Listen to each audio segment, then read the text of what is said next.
Andre Arvales, who's the Senior Vice President and Chief Strategy Officer for SoftTech, who has been our leader, who has guided HITEC really, really well, honestly, through a transformation in and of itself. And so he's the president of the Hispanic IT Executive Council, SVP and Chief Strategy Officer at SoftTech. He is Colombian. I'm sure he shared that with you yesterday. Very proud Colombian, and resides in Detroit. He has joined HITEC organization since its inception in 2007. He has attended every single quarterly summit, so really good attendance. As HITEC president, he brings a premier group of relationships of CEOs, CIOs, both VPs of IT and workforce diversity and inclusion from Fortune 1000 global companies, and is a leader in the Hispanic and African American IT community nationally. Andre has developed the HITEC 2.0 movement, taking the organization into the digital age with revamped websites, online digital strategies. He is a very dynamic bilingual executive who has demonstrated global sales and business development success, selling technology-driven solutions to international corporate customers. He is very strategic, team builder, and leader who creates trust and lasting relationships with customers. He is a cheerleader for all of us, and I can honestly say that he is the first person to say congrats, to notice anything that you have done. But the one thing that I know about Andre is that he does not do that for himself.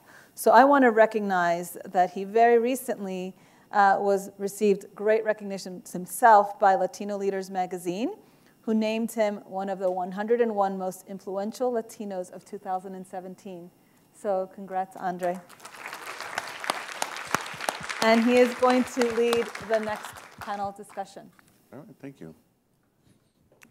Thank you so much, Rosa. Good morning, everybody. How are you doing? I miss you all. Forgot what the spot looks like up front. I'd love to have the panelists come up here. Good morning. Miguel, Luis. So when I started when I started my presidency as HITEC, as part of the digital transformation, an important part of that was tequila, aguardiente, y sangria.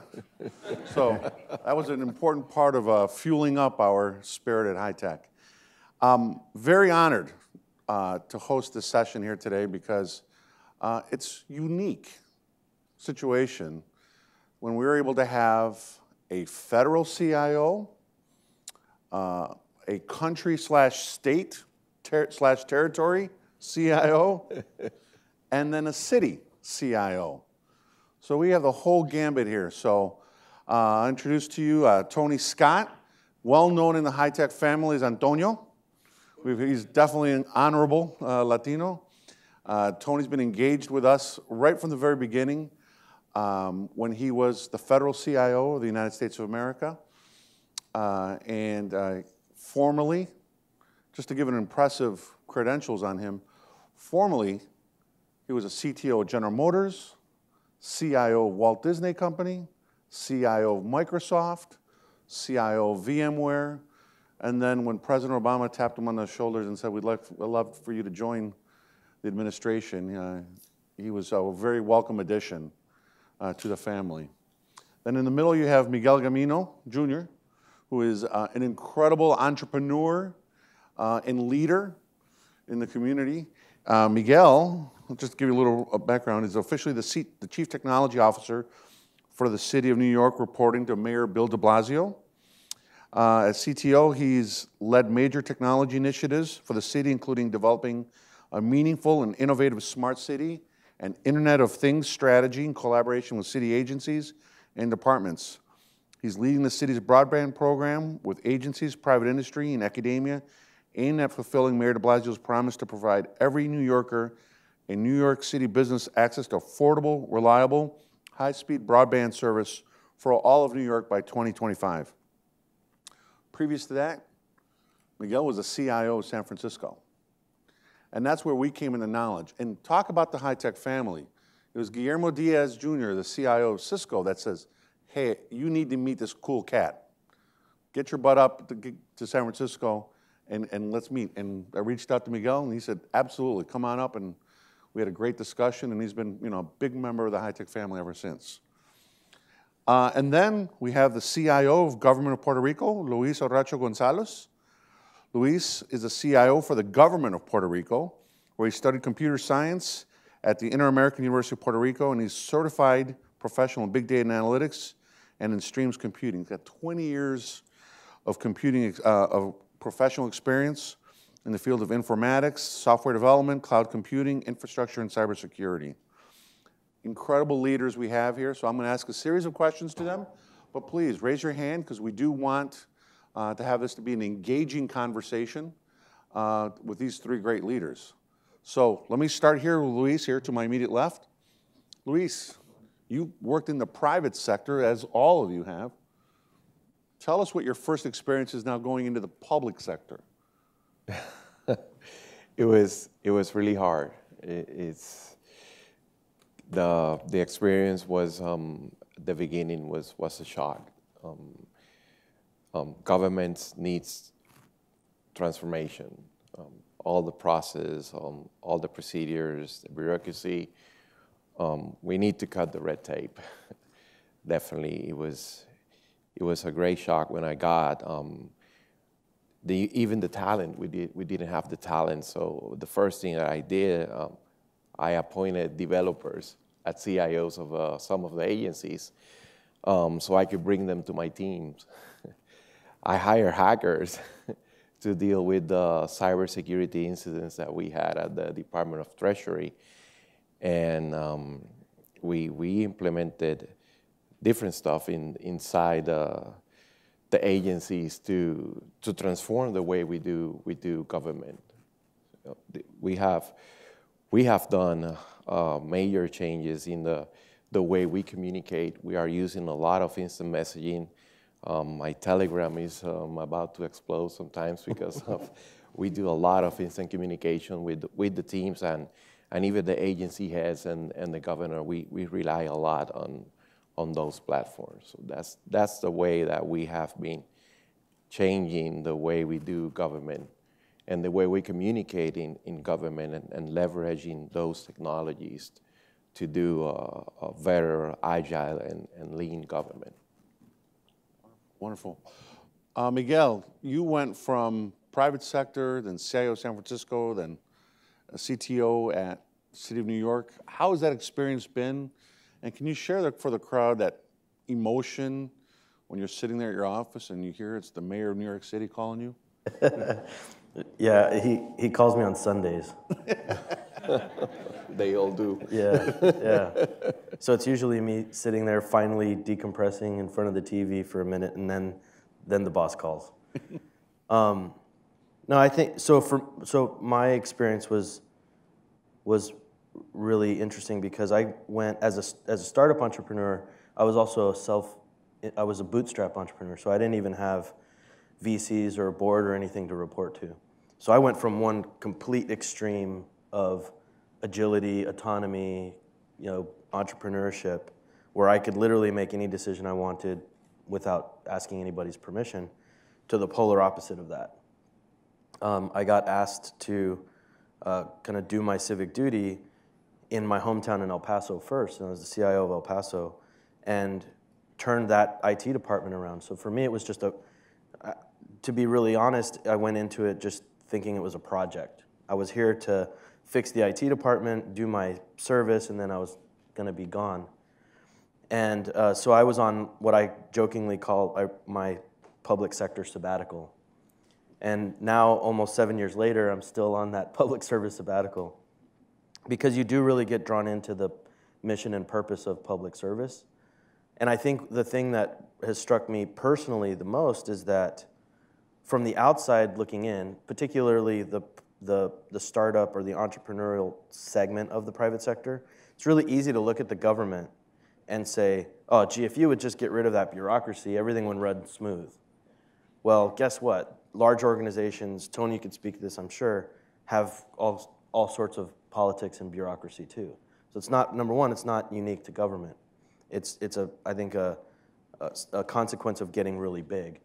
But the other thing is that what really struck me was there's sometimes really good reasons for it. In government, particularly local government, the decisions we make affect people's lives. And I don't mean in like I'm personally really sad that they ended Coke Zero because I'm addicted to it.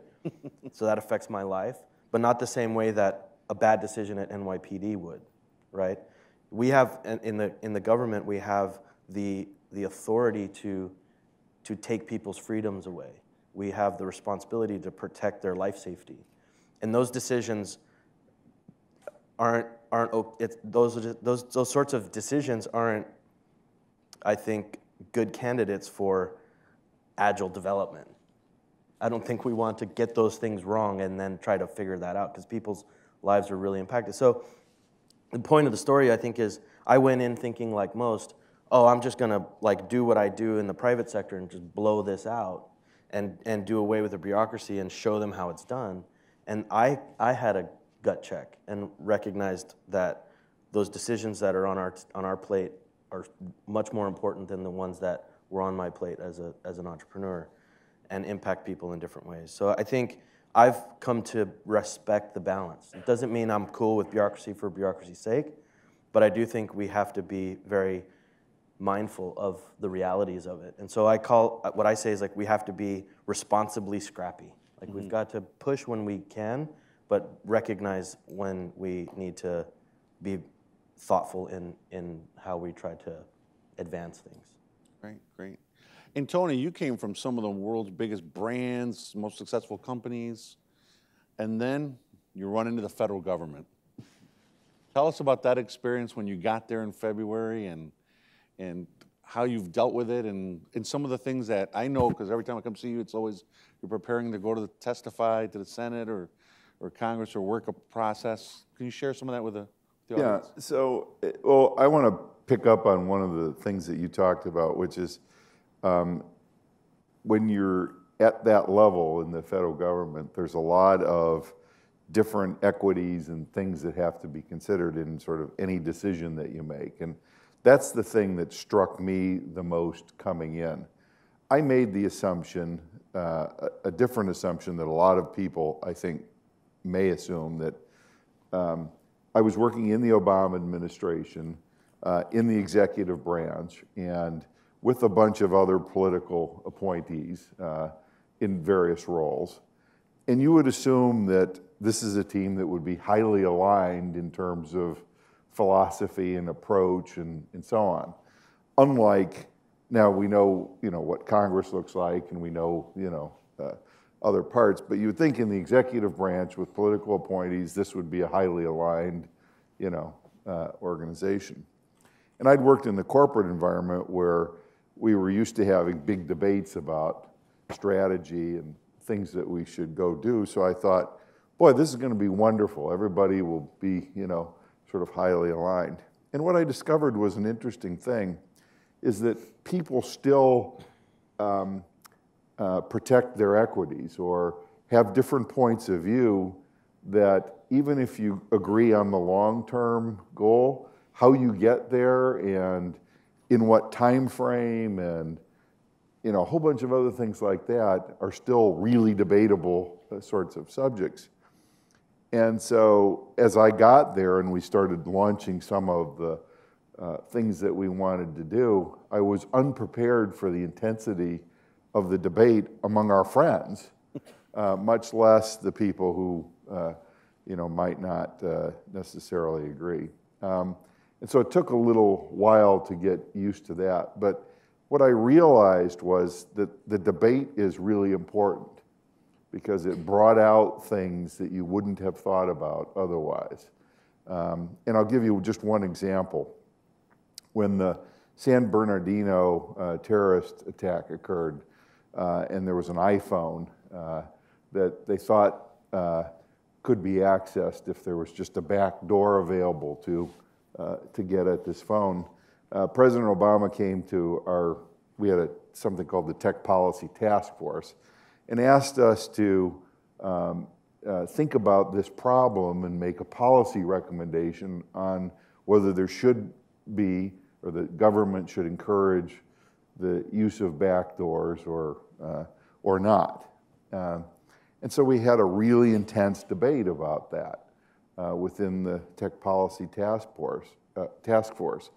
And it included law enforcement people, and included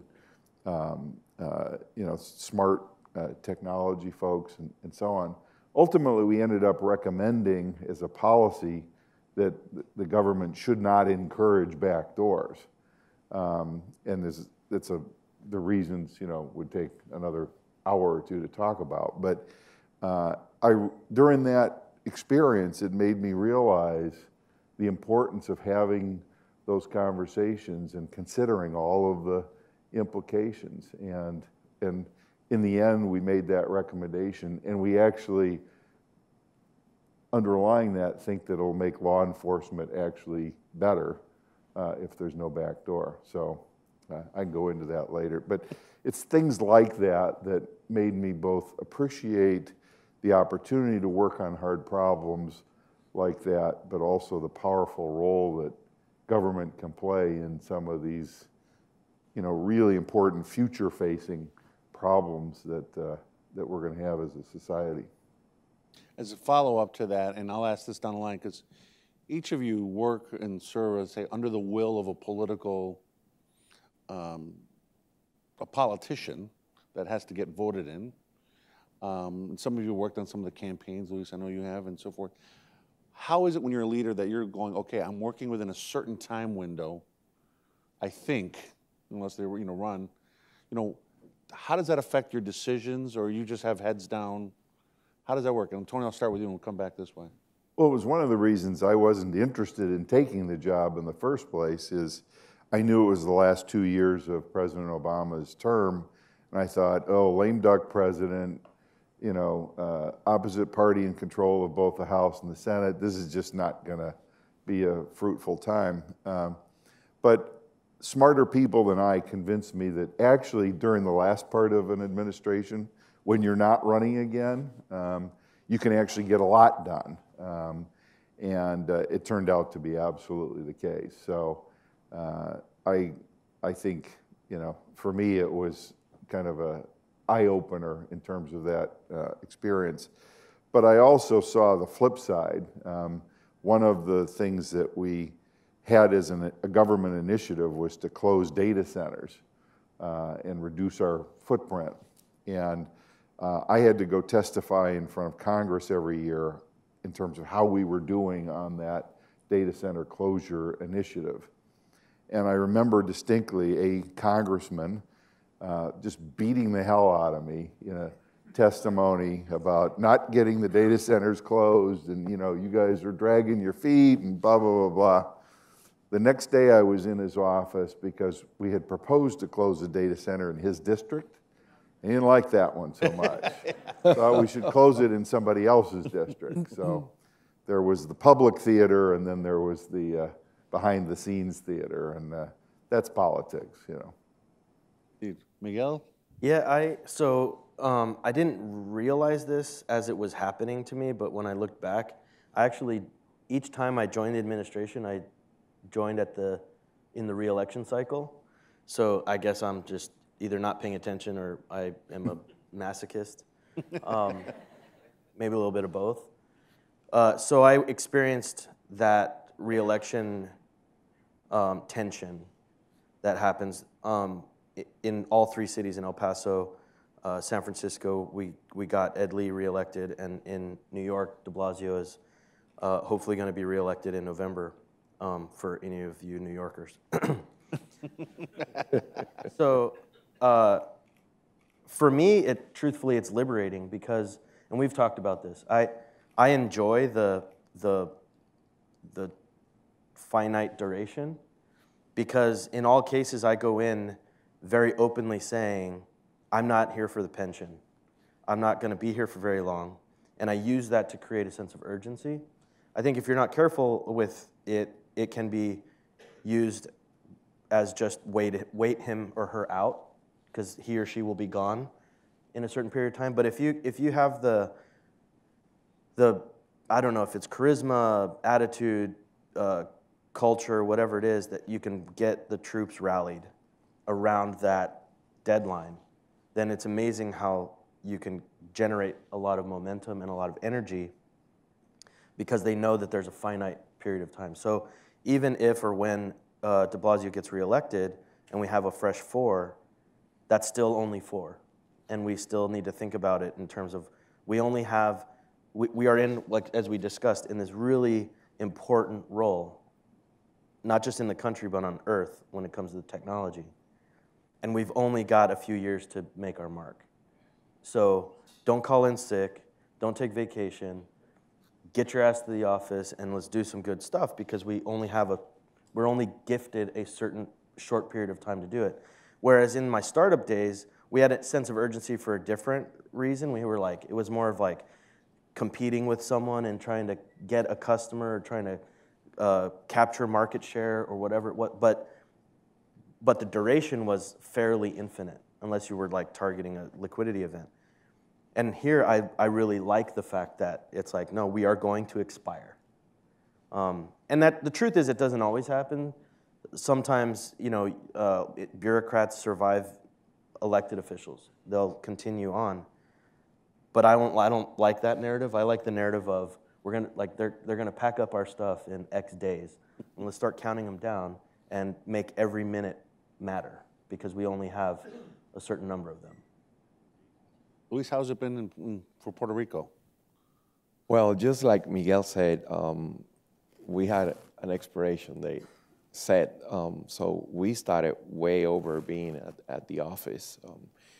Our governor is a MIT scientist, so we started 4 years before. We created a plan and an initiative that we call it Plan for Puerto Rico. And he gathered researchers and industry experts on each government vertical to create a strategy and a plan. He made us research the best and worst practice around governments. We look at places of like Estonia, UK, US, South Korea, and then came with a plan. We call it Plan for Puerto Rico, and we had the best and worst case scenario. We call it the nuclear scenario. And it was funny because when you get to write that plan and you get called, I want you to be the CIO. I didn't want to be the CIO. So because I knew that we were going to find very bad things. Puerto Rico was on a crisis, on a very bad shape. So after a couple of conversation with him, I decided to accept the challenge and did it. And as a matter of fact, when we got in, we had nothing. We didn't have any money. We didn't have any documentation, any papers, anything. But we had a plan, and we put that plan into place, and people started questioning, what are you guys going to do? And I said, well, we're not on the planning phase. We did that 4 years ago. We are on the execution. And that helped us to bring Puerto Rico up to speed. Right now, we have over $1.8 billion in hard cash. We are actually paying our dues in time. We're paying our tax returns to the citizens. We are paying our vendors, our suppliers. We implemented technology to bring transparency to the stakeholders and the oversight board. And I'm here to tell the story that we had a plan, we had a vision, and that vision helped us to put Puerto Rico on its path and do the correct thing for our citizens in a short amount of time. Great. Tony, you just went through an actual execution of a plan of exiting. And I found it fascinating, as you and I have talked over the years. Can you share with the HITEC family what you had to do and how you had to do it in duality? Sure, yeah. Well, transition between presidents is something that's been improving pretty much since the Bush administration. George W. said, we want to have a really good transition when it came to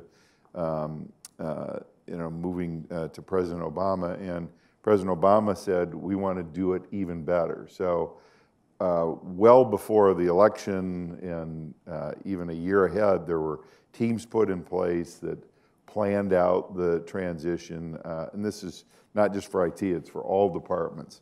And you have two parties there with experienced leaders who've been in government before, and a mix of new people as well. And they start in earnest the summer before the actual election takes place.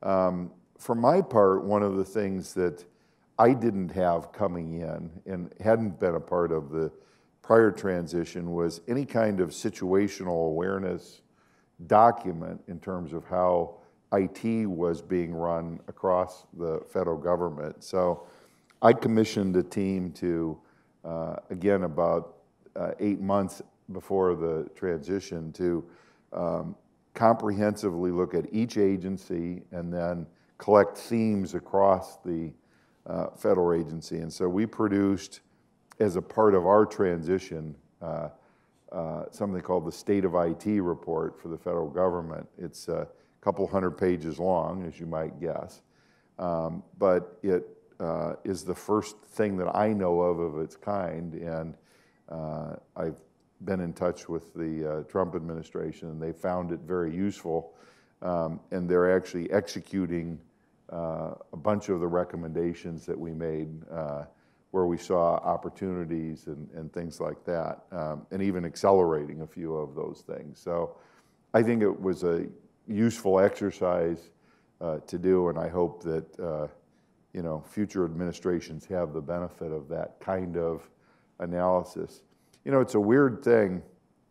If you could imagine any really large corporation every 4 to 8 years switching out its entire executive leadership team. I mean, there one day, gone the next, a whole new team that's never worked together before coming in and taking the reins of one of the most important institutions in the world. It's a little scary. I'm just saying. And that's literally what happens.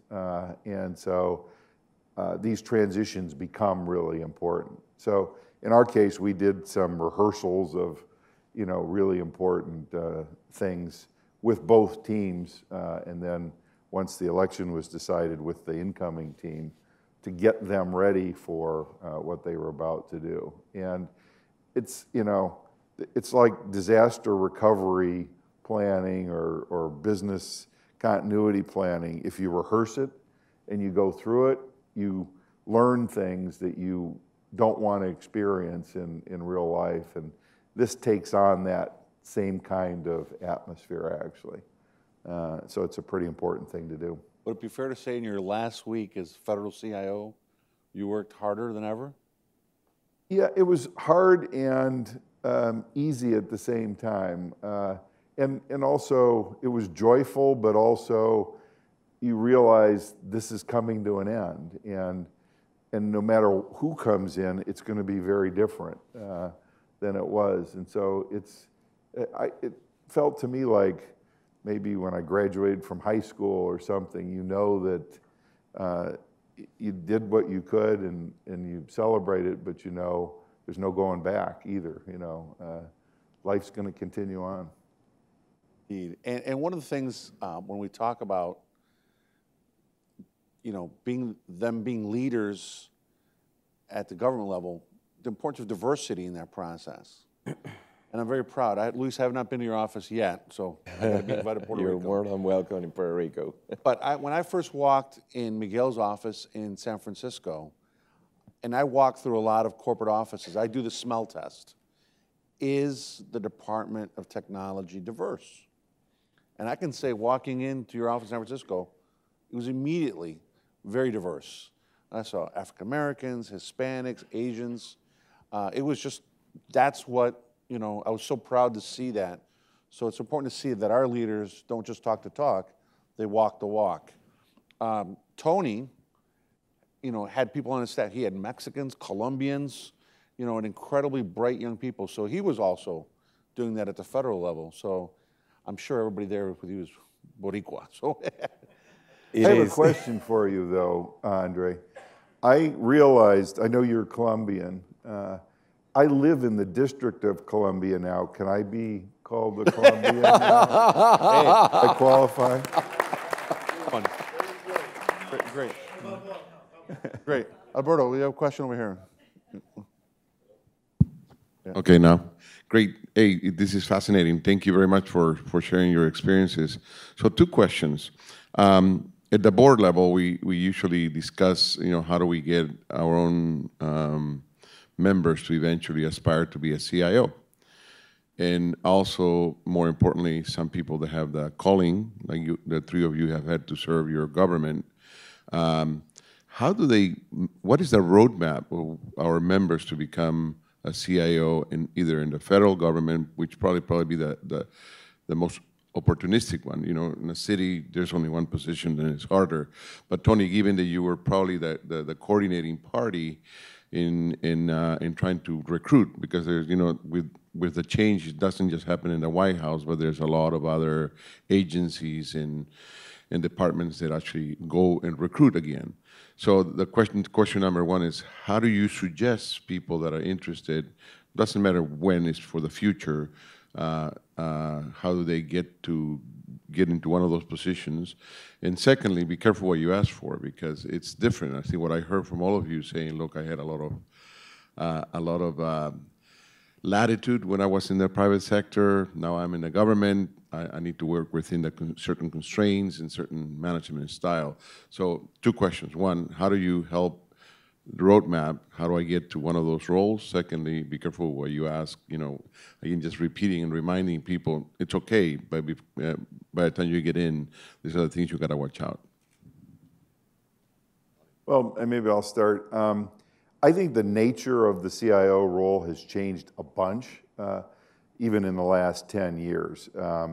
And today, I think it's all about the digitization of your enterprise and the ecosystem in which you participate. And so I think for the CIO, it's really important not only to understand, where technology is going, but how the business models and the work of whatever institution you're associated with is fundamentally changing as everything digitizes.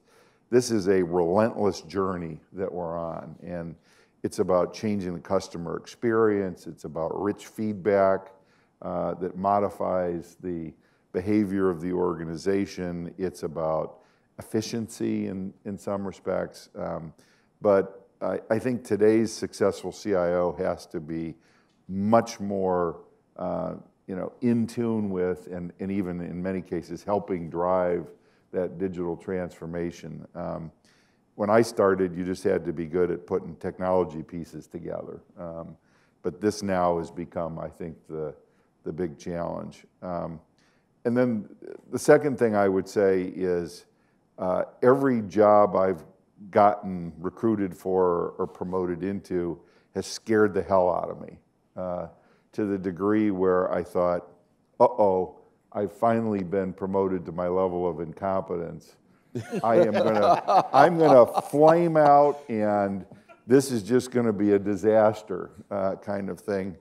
And going in a little bit scared means that you go in with your eyes wide open and your ears even more wide open, and you listen and you observe and you pay attention to a lot of things.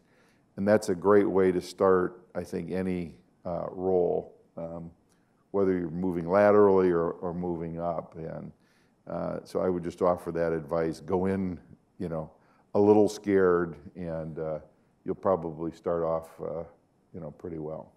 Yeah, I think to echo and add to that, I think the transition from technology to the boardroom is, or to the path to CIO, I think, is about being able to transition your vocabulary from tech speak to business speak. I think the the difference between an IT manager and a CIO is prioritizing the technology versus prioritizing the business, and figuring out how to leverage technology to improve the business through all the things that Tony mentioned. But when the first words out of your mouth are business related, then that changes the dynamic of your role in the conversation, I think. That was what I experienced. I think what served me better than anything is that ability to translate the technology into why it matters to the organization, to the customers, to the public in this case. The other part is I think you work really hard to help other people succeed at their mission. And then I just believe in, I don't know if it's karma or what it is, but I think it comes back. Particularly when you're in city government, I impress upon my people all the time, the city is here to make life safe, enjoyable, create opportunity through job creation, etc. Technology by itself doesn't do any of those things. So our role is to find ways that technology can help those people whose core mission is that stuff to be more successful. And I think that when you do that, then those people want you on their team because they want you to help them achieve that ultimate mission of the organization, whatever that might be. In my case, it's serving New Yorkers. In the case of corporate America, it's selling product or service or whatever it is that is the mission statement. But I think always aligning with that objective and being able to tell that story is super important. I think I have, in a very short period of time, built a really authentic relationship with the mayor that has enabled me to get the mayor much more comfortable talking about technology. And that's because the way that I encouraged him to talk about it wasn't from the technology lens. It was like, Mayor, talk about what you're concerned about, and then ask the technology. Like no one expects you to know the Facebook algorithm. Zuckerberg doesn't even know the Facebook algorithm anymore. But what technologists want to hear, the CIO level technologists want to hear, is what are your problems so that they can think about how technology can help accomplish them. And that has changed the relationship with technology. It's not like this thing over there that only a few people understand. It's that thing over there that a bunch of people need to figure out how it can be mobilized to push forward the core mission of the organization. That's what a CIO is, in my opinion. Luis, do you want to add to that? Yes, I think there is no direct path to being a CIO. From my experience, being a consultant, father and a coach, lead me to talk the technology terms in what we call in Puerto Rico, arroz y habichuela. So that was part of the process when you start, just like Miguel says, you start talking technology terms in arroz habichuela and start talking on the business term, then you get noticed. And if you have the proper skills, leadership, and all of that, you get called over. And even if you said no, they will continue to knock and knock until you say yes. At least that's my story. I know we have some other questions right there. Julissa, please. Good morning. Julissa George from Lockheed Martin. My question is for Tony Scott. You've worked for companies that have been leaders in industry. What common denominator have you seen in those companies that have made them successful? And were you able to apply that in government, given all the policy constraints? That's a great question. So one of the things that I noticed was that in each of those large companies I worked in, they were going through, at the time I was there, significant transformation. It was a digital transformation or a business model, transformation, and it's a time where you saw effective leadership, following a lot of the things that we heard about earlier today, to bring the team together, to change the way the company thought about itself, change the way the company thought about what businesses it was in, and so on. And that's the thing that I noticed was the leadership culture really deciding that it wanted to do something and then organizing to do it in an effective way. So when I got to the federal government, to answer your question, I came in and within about 2 months after I got there, we had the OPM crisis, which was the biggest hack of personnel data in history, I think. Millions and millions and millions of confidential records of government employees. And I looked at the root causes for why that happened and discovered it was a bunch of really outdated technology. But most importantly, we hadn't even done some of the most basic hygiene things that should be done as part of cybersecurity. And I called all the CIOs together of all the departments and asked them a couple of simple questions. Are you satisfied with where you're at on your agency?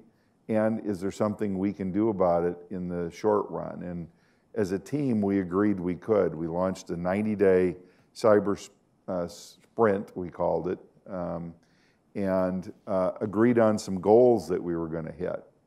One of the goals was two-factor authentication. The law had been in place for 10 years that two-factor should be used for government employees to access all government information systems. And in 10 years, we'd gotten to 42% adoption. Can I say there wasn't a sense of urgency on this? So I got the CIOs together and I set out a goal. I said, I want to make dramatic improvement on this. We're going to have a public scorecard and we're going to see what we can get to in 90 days. And in 90 days, we got to over 80% adoption, doubled it in 90 days, what had taken 4 years. And then we laid out, some goals beyond that. It was 100% for system administrators, and we got, that was the goal. When we started, it was around 55%. We got to 99.9% in 90 days. And this was just aligning, leadership around a goal and providing the right incentives. In this case, it was a little bit of fear because nobody wanted to go sit in front of Congress and be the lowest ranked agency on the list. But they also knew that if they got to higher levels of two-factor, they were protecting their agency and protecting the critical assets of their agency, and that hadn't been a high priority up until that point. So, and one of the things I want to add to that is, Tony's talking about the technology aspect, but there's a human element aspect of it because in politics, there's scapegoats. yeah. And I believe somebody got fired for that. Well, they resigned in the end, but one of the things that happens in politics is, unfortunately, if you're sitting in the chair when something bad happens, the easiest person to blame is the person that's sitting in the chair. And all of these things have a long history for how they happen. So one of our people was getting yelled at, and I said in front of Congress, I think, gentlemen, you're confusing the fire starters from the firefighters. And this stuff that was discovered in OPM was discovered because the firefighters were in there trying to do the right thing and discovered some issues. So don't blame the people that found and are trying to correct the problem. Let's look a little bit further upstream, and that kind of got a lot of attention at the time. So I don't know if it changed the culture or not, but it I think was a better assessment of the real situation. Miguel, just before we go to the next question is, you have a unique brand, a unique style. As we came in here, we're all wearing suits, and you are just Miguel Gamino. Talk to us a little bit about how you entered the city of New York with this brand. I was wearing jeans and sneakers. It's, the truth is that it's a little, well, it is just what I'm comfortable in, and I believe that everybody is going to perform better if they're in what in the environment that is comfortable for them. So we have people that wear suits, and that's fine. I don't force people to wear sneakers, but it's more symbolic, I think. Frankly, it's like it's almost saying I'm here to change government. Government's not changing me, and I think it's also a matter of accepting people for their contributions and their output, not because they are really skilled politicians. And so, yeah, I don't know. It is what it is. I had the luxury of being recruited that way, so it was like you got what you paid for. Yeah. But I remember the first time I went. I told you this story, but first time I had a event with the mayor. First of all, they gave me short notice. But so I was dressed like this, and I showed up like this, and the mayor looked at me, and he looked down at my shoes, and my jeans, my lack of tie, and he said, "Well, you look the part. Let's go." Yeah. So, and he's really embraced it, I think, for similar purpose. It's symbolic that, and I give him a lot of credit because not all people are like that, to accept something that looks different for the reason that you brought it on. I mean, that leans into the story of diversity, that leans into lots of different ways that we might look different. But if we're accepted for and encouraged to perform well and valued for that performance, then that is really what matters. And so while jeans and sneakers is my thing, I think it truthfully has a deeper meaning, really. And I think when I left San Francisco, they made a lot of jokes about that I was the guy that, had changed that culture and had made it okay. And it was all about making the government tech workers feel no less than the tech workers. Literally, in San Francisco, our issue was we were across the street from Twitter and Uber. We were actually literally across the street from Uber and Square, and across the street from that was Twitter. So the Blue Bottle coffee shop that they went to, my folks went to. And when I first got there, you could tell who was who. When I first got there, my staff, they were there in suits and ties, and they had that look on their face. And the Twitter staff had sneakers and T-shirts, and they had a different look on their face. And so I just decided that I was going to do that. San Francisco, ironically, I'd put a suit and tie on when I met with the mayor. In New York, I don't. But it was about that. It wasn't just about trying to be hip or whatever. It was about embracing the culture and making those folks feel no less or no different than the people across the street at Twitter, even if I couldn't give them the same stock options. And if you follow Miguel on Instagram, you'll see his wide variety of shoes out there. I know there were some questions. Yeah, my name's Make sure Steph. you get a microphone over I have there. a microphone here, so I'll just go. Go for it. My name's Steph Peterson. I'm a director of GRC programs for Microsoft Operations. And the question that I have is, you hear a lot about bringing your experience, private industry experience, into public sector and what's hard and policy. And my question is the other way. So what have been some of your key learnings that you think in the public sector that would be very valuable insights to people in the private industries? Patience. Patience, and I'll tell you this: it's being a public servant has made me a much better public citizen, because we collectively, I'm just going to say this out loud, take it for what it is, what it's worth. We collectively have a different standard that we hold to our public service folks, both the bureaucrats and the elected officials, that I don't think most of us could survive. We expect them to be, completely sterile of any wrongdoing. We expect them to let us probe into every corner of their lives, and if they happen to be the guy or girl in the chair when it hits the fan, then we have no trouble just discarding them, even though they put blood, sweat, and tears into a very important, as we've discussed, very important mission and purpose for a fraction of the compensation that they deserve, that they could get elsewhere, for 10 times the scrutiny and kind of expectation. Those things just don't line up for me. So it's really a hard decision, frankly, that I deal with fairly regularly, that I want to be doing this work. I really enjoy the value of this work. And I have to reconcile myself with the fact that I'm literally probably earning a quarter of what I would be earning otherwise. And I have to pay attention to the terms I use on Twitter, because if I use the word rock star in the process of advertising a job posting, I get criticized for, promoting misogyny and drug use. Literally, that's a real thing. Check my Twitter feed.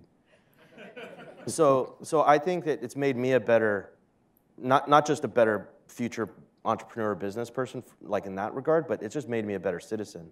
I think I have a lot more empathy and a lot more patience and a lot more leniency for those people who choose to take that stage, because it's tough. The elected official life, I don't know how people withstand being mayors or presidents, or so. We watch it on CNN or Fox News or pick your poison, and it's easy for us through the TV screen to be very judgmental, and it's tough. I think we should be a better citizen. We got to move a couple more questions, and then we're already out of time. Who's got a microphone? Okay, John. So my name is John Canella. I work at Cisco, and I have a concentration in security. And one of the things that I listen to when I'm listening to you guys speak is you guys are very passionate about what you do. You know that the work that you do has a opportunity to change the world, impact lives.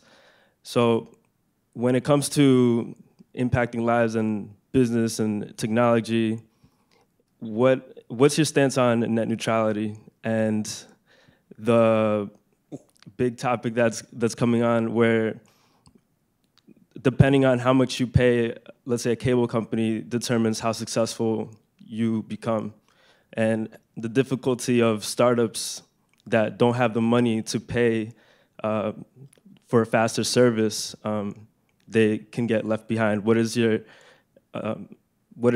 thoughts on the innovation behind the way things are now and how things could be affected if net neutrality comes to play? Can you reset that clock? This is a hot topic. Get comfortable. Yeah. My opinion is very well documented. It's very public, and representing the opinion of New York City and San Francisco, and frankly, 64 other cities in the United States that signed on to the same letter that we sent to Chairman Pai, that represent north of 24 million people. Bipartisan, by the way, all on the same side of this argument, that the internet has benefited us because it's been open. It's been the pathway to opportunity. It's been the breeding ground for many of the companies that Tony worked for. Exist because, or grew, or succeeded in many ways. Or transformed. Yeah. Transformed because the internet was available to them and everything that was on the other end of it. And so I think that it's unfortunate. I think there are some carriers in the room, so deal with it. I think it's just the fact that it is a utility. It's a human right. And everyone should be entitled to have access to it, whatever that means. So there's affordability issues, there's access issues, all sorts of things. The United States, the inventor of the internet, is one of, if not, well, probably one of the most expensive, least connected, industrialized, modern countries in the world. I don't think anything about that is acceptable, and I don't think bolting it down even further is going to improve that situation.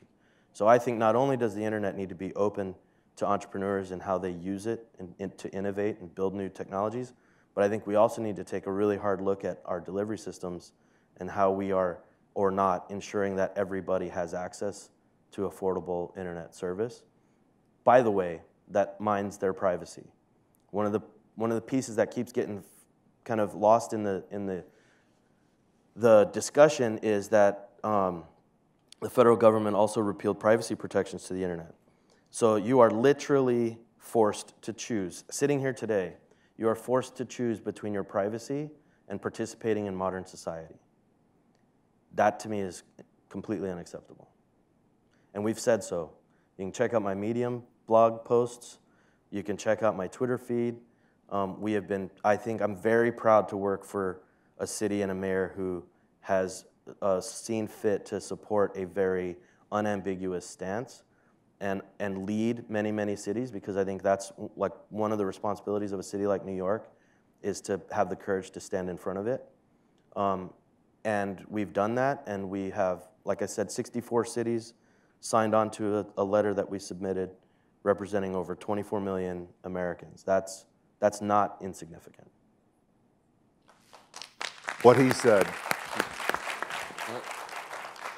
Hi, my name is Diane Gill with Bank of America, and my question is for Luis and Miguel. What can you share about your background that inspired your passion for technology? Wow. I started in technology when I was 12, being a Boy Scout. Puerto Rico has always had a connection with technology. We had a digital company back in Aguadilla, and we had a camp at a university, and digital was there, and I was there, and they took us to see this huge computer lab, and I saw people dressing as scientists with like doctors and all that. And that was my first experience with technology, and that was the moment that I said, wow, this looks cool.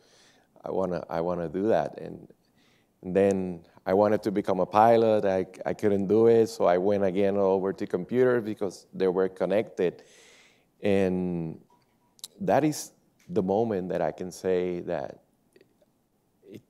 I decided to become a computer scientist.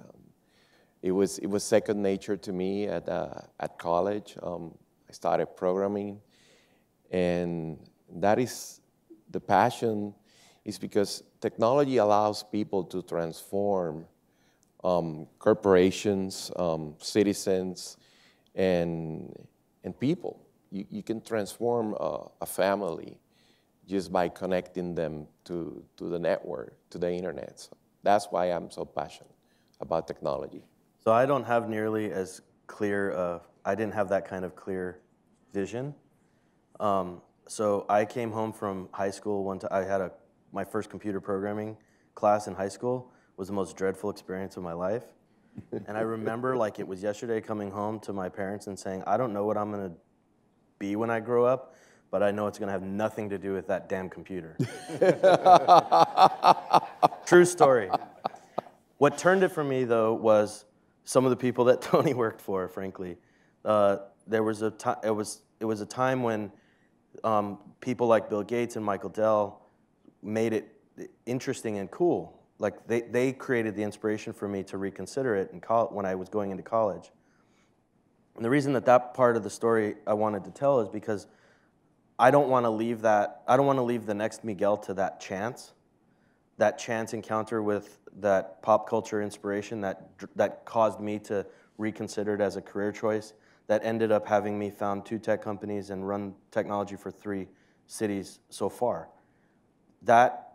So I'm on a side project working on 2 things, one in El Paso, starting in El Paso, and the other starting in New York, to try to predispose that inspiration, to get people in the industry, leaders like those that are on this stage and others that might not be as obviously interested in tech, some people from entertainment, to create that inspiration component. So if we've turned people off like I was turned off, that we more intentionally turn them back on, because we need more people participating in this conversation, and we need more people from different walks of life participating in this conversation.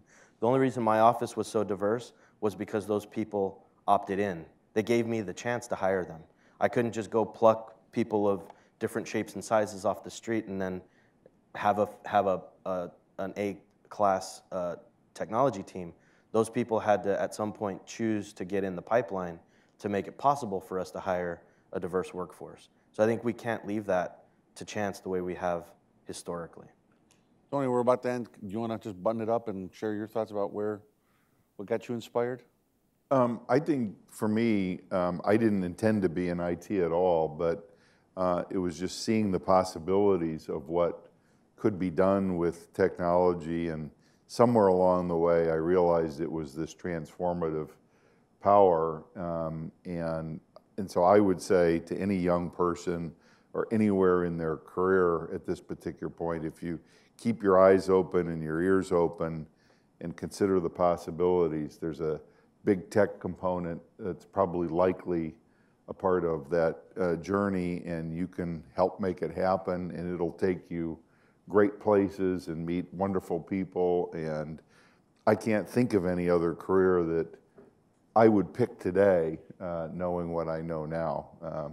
But I wasn't that smart when I got started. So with that, I want to thank this incredible panel. I know we have lots of questions. I'm sure they'll be here through the break. Thank you so much, and thank you, Luis, Miguel, Antonio, for being part of the HITEC family. So round of applause.